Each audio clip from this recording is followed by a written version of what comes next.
Shalom. First and foremost, I want to give all praises, honor, and glory to Yahweh, Bahasham Yahushai, Bahasham Recha Kodash. Double honors to the elders and the apostles of Great Millstone, and peace and blessings to the elect. And today we're going to go into the book of 2 Kings, the 4th chapter. And in here we see, a lot of like a compilation of the deeds, right? The acts, the miracles that Elisha performs, on behalf of certain individuals here, right? And it's a very good chapter to highlight the power of the Lord, and the sort of put your mind at ease, knowing that the Lord was able to through the prophet Elisha help, these different people in the different conditions they were in. How much more us, in these times. So this is 2 Kings chapter 4 verse 1. Now there cried a certain woman of the wives of the sons of the prophets unto Elisha, saying, Thy servant my husband is dead, and thou knowest that thy servant did fear the Lord Yahweh. And the creditor is come to take unto him my 2 sons to be bondmen. So it seems that this widow woman, possibly her husband, right? But this would be considered their house. They owed, a creditor, right? They owed him something, whatever it was, money, whatever the case is. And now that their husband is dead, she's a widow. They have no means of basically paying back their debts, and therefore this creditor is like, well, if you can't pay me, then I'll just take your sons to be, bondmen, to work for me. And similar, I think in some places, say you go to some restaurant or whatever, and if this is if they're lenient enough, and they even have mercy to allow you to do this. But some places, you may go, maybe it's a diner, you eat, but you don't have enough to pay, then you're able, you might be able to pay off your tab by manual labor instead of money. So maybe doing the dishes or whatever the case is there. Verse 2, and Elisha said unto her, What shall I do for thee? Tell me, what is thou in the house? So how can I help you? Like, what you got? And she said, Thine handmaid hath not anything in the house save a pot of oil. Then he said, Go, borrow thee vessels abroad of all thy neighbors, even empty vessels, borrow not a few. So go get a lot. And when thou art come in, thou shalt shut the door upon thee and upon thy sons, and shalt pour out into all those vessels, and thou shalt set aside that which is full. So just fill up all those vessels with that pot of oil that you have. So she went from him and shut the door upon her and upon her sons, who brought the vessels to her, and she poured out. And it came to pass, when the vessels were full, that she said unto her son, Bring me yet a vessel. And he said unto her, There is not a vessel more. And the oil stayed. So they just kept pouring and pouring and pouring and pouring, to the point where she's like, Okay, give me the next one. And he's like, There's no more. We filled up everything. And then the oil stayed. So in one sense, the oil didn't, it didn't run out. But you can also imagine the oil was probably like flowing, right, in order for her to keep pouring. And so when all the vessels were full, it just sort of stopped flowing and just, stayed as it was. Then she came and told the man of God. And he said, Go, sell the oil and pay thy debt, and live thou and thy children off the rest. And it fell on a day that Elisha passed to Shunem, where was a great woman, and she constrained him to eat bread. And so it was, that as oft as he passed by, he turned in thither to eat bread. Now this is another occasion on a different time, right? But being that it's comprised, there's a jump from verse 7 to verse 8, right? So another point in time, as Elisha was passing to Shunem, once again, this great woman, possibly a woman of like a high stature, prominent woman, a rich woman, and she basically like, no, you have to.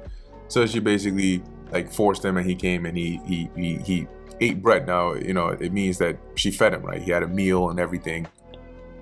Hospitality, basically. And so it became a thing where anytime he would pass by, you know, he would stop by, you know, hey, how's it going? Everything good? So on and so forth. And she said unto her husband, Behold, now I perceive that this is an holy man of God, which passeth by us continually. Let us make a little chamber, I pray thee, on the wall, and let us set for him there a bed, and a table, and a stool, and a candlestick. And it shall be, when he cometh to us, that he shall turn in thither. Now, the little chamber on the wall is not literally on the wall like you would imagine how you have a clock on the wall or a family portrait on the wall. This was a part of their house, probably like an upper chamber or, you know, a small room somewhere. So they ended up making this small area for like a studio. Today you would say like a studio, you know, for Elisha. Whenever he would stop by, like a guest chamber, you know, he would be able to stay there. And it fell on a day that he came thither, and he turned into the chamber and lay there. And he said to Gehazi his servant, Call this Shunammite. And when he had called her, she stood before him. And he said unto him, Say now unto her, Behold, thou hast been careful for us with all this care. What is to be done for thee? So you've taken care of us, you know, you've done all this. What is it? What do you want? What can we do for you in return? Wouldest thou be spoken for to the king, or to the captain of the host? And she answered, I dwell among mine own people. So do you want us to put a good word in for you with the king or the captain of the host or anything like that? And the response, I dwell among my own people, is the meaning is that she's good, she's taken care of.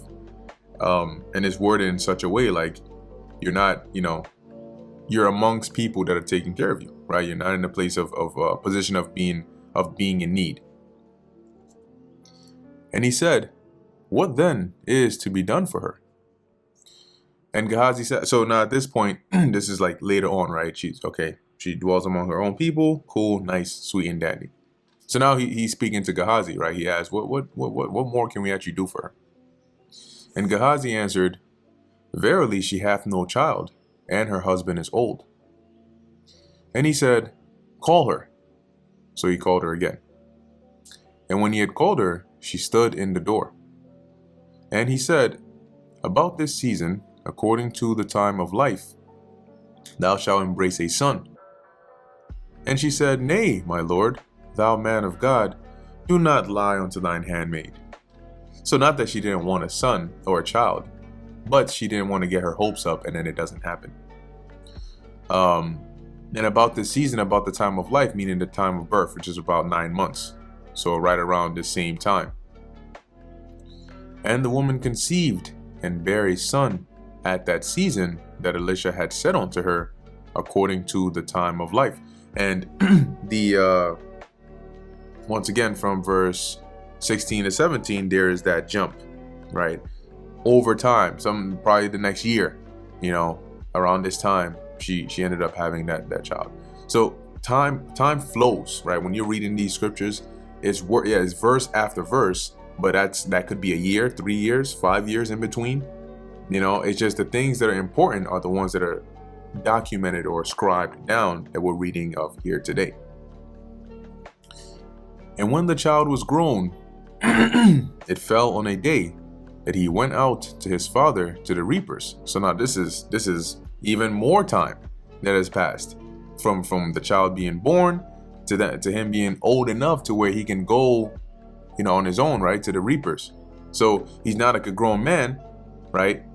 But he's about like, I don't know, maybe 7 years old, 8 years old, somewhere along those lines, you know, 5, 6, who knows?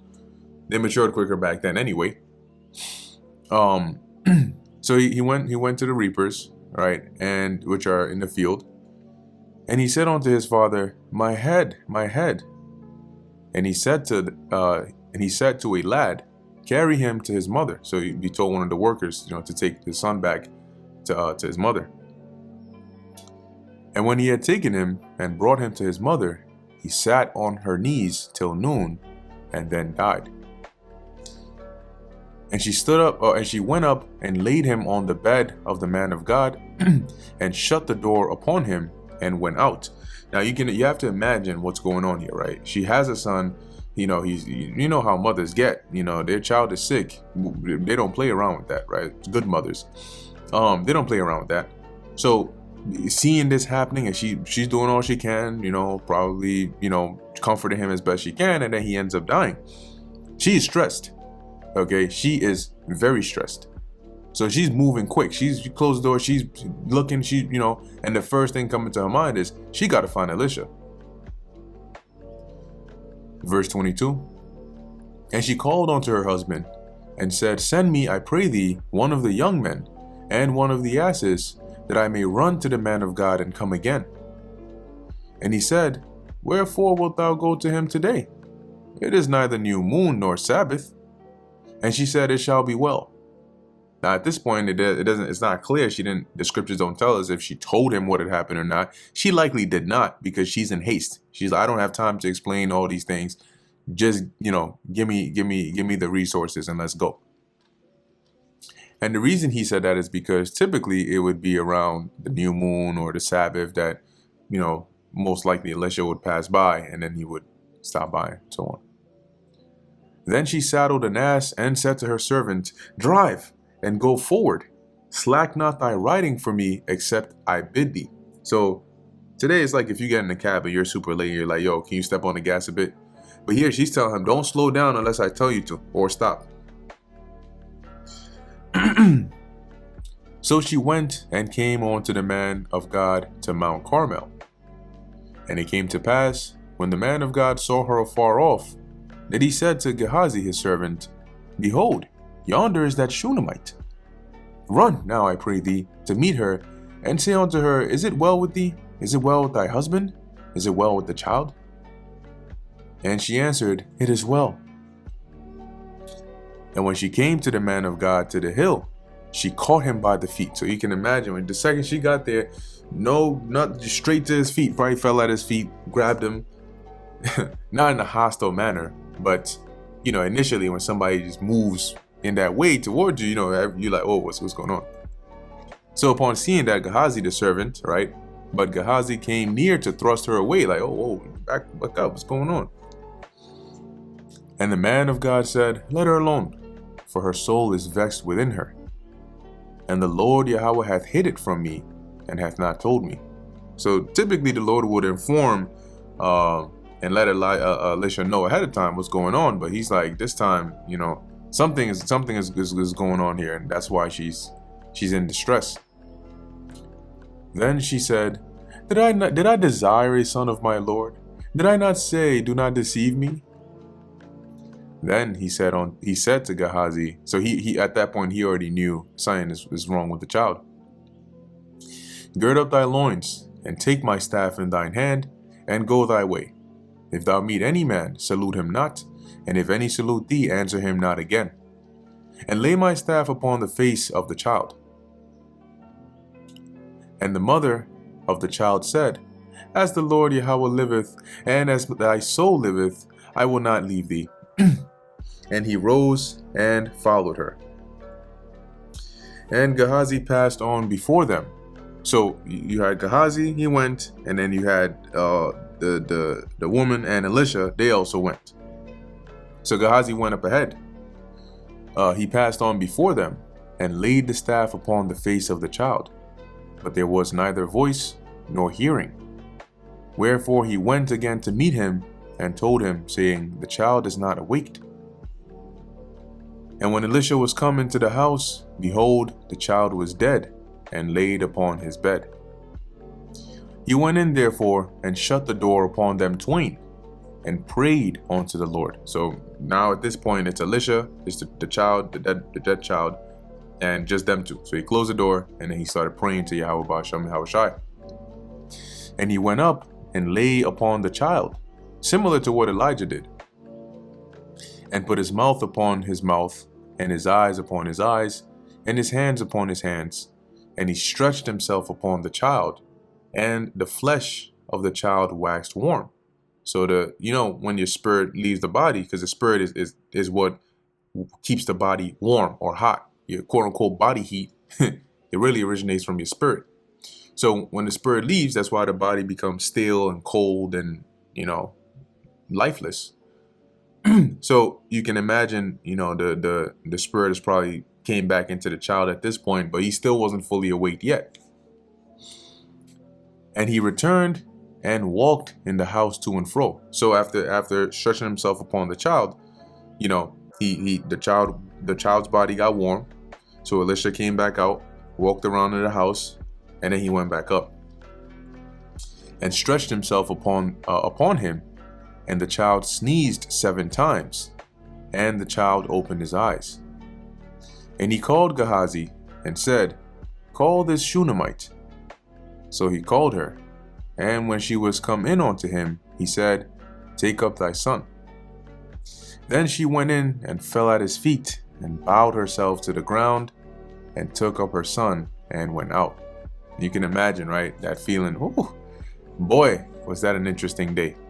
But, one thing I want to highlight here is the beauty of the Spirit of the Lord, right? Because even with all this, Elisha going in here and knowing this, he wasn't, losing his mind like, damn, I really hope I can do this. And, oh boy, what if it doesn't work? And the child is dead, can I even bring him back to life? And he wasn't doing all that. He went in there and the Spirit guided him and he knew exactly what he had to do. So he wasn't losing his mind. He just went in there and through the Spirit of the Lord, he was able to revive the child. Verse 38. So now this is a different account. And Elisha came again to Gilgal, and there was dearth in the land. Meaning like there was like a drought. And the sons of the prophets were sitting before him. And he said unto his servant, "Set on the great pot, and seethe pottage for the sons of the prophets." Let's put something on so they can eat. And in the NLT, it reads, Elisha now returned to Gilgal, and there was a famine in the land. One day, as the group of the prophets was seated before him, he said to his servant, "Put a large pot on the fire, and make some stew for the rest of the group." So they, where we at? Verse 39. And one went out into the field to gather herbs, and found a wild vine, and gathered thereof wild gourds, his lap full, and came and shred them into the pot of pottage, for they knew them not. So pretty much he went and gathered likely some poisonous vines over here, or poisonous, as it says, gourds. Let's look into that. But he probably wasn't aware that this was poisonous. Let's see. Okay, here they say they have it as a wild cucumber. See if there's anything else on here. Okay, nothing too much here. Cast out the seed. Let's look at the word wild. Shada. Okay, plain, cultivated, cool. Not in the sense that we're looking for here. I wonder if they might have an account in here. Where are we in Kings? All right, it's not in here, but nonetheless, we know that, and we'll find out why this was poisonous in the subsequent verse, right? I mean, it really says it up here, right? The poisonous stew. Anyway, so he gathers these, they seethe it, they put it into the pot for the stew, and they weren't aware. So they poured out for the men to eat. And it came to pass, as they were eating of the pottage, that they cried out and said, "O thou man of God, there is death in the pot." And they could not eat thereof. So this thing is poisonous. Like this is not edible. Yeah, see, there's poison in the stew, so they would not eat it. But he said, "Then bring meal." And he cast it into the pot. And he said, "Pour out for the people, that they may eat." And there was no harm in the pot. Now, one thing to point out here is these things that Elisha did, these are not formulas that anybody can do to get the same outcome. If a child dies and you go and pray and you go and stretch yourself upon them and do what Elisha did, that doesn't mean the child is going to come back to life. Okay?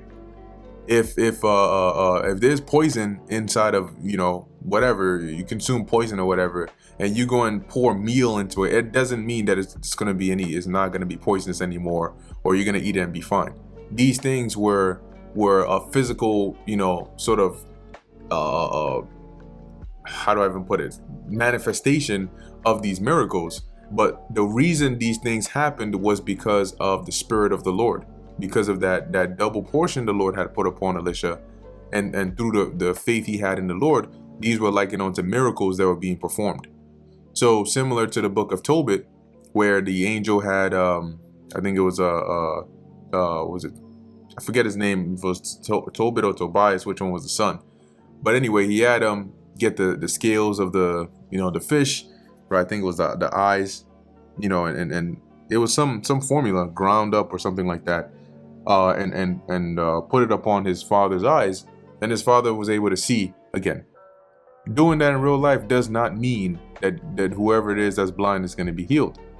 Okay, so just want to put that out there. These things are happening through the Spirit of the Lord. All right, that is where the emphasis is upon, because just as easily he could have said, bring me, I don't know, a leaf, right? And then put that into the pot and it would work. Verse 42, and there came a man of Baal Shalisha and brought the man of God bread of the first fruits, 20 loaves of barley, and full ears of corn in the husk thereof. And he said, in the first fruits being like that, when it's harvest time, your first batch that you get. And he said, give unto the people that they may eat. And his servitor said, what?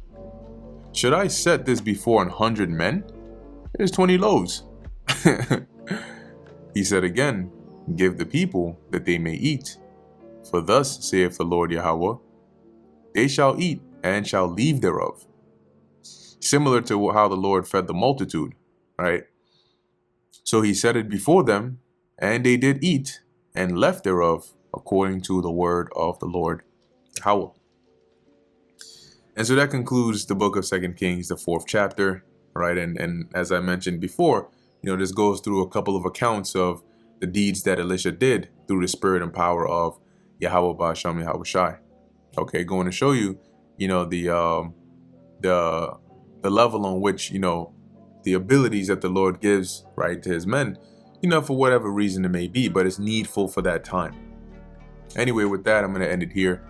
Lord willing, this was edifying to the elect. In closing, I want to give all praises, honor, and glory to Yahweh, Ba'asham Yahweh Shai, Ba'asham Rachak Wadash. Until next time, Shalom.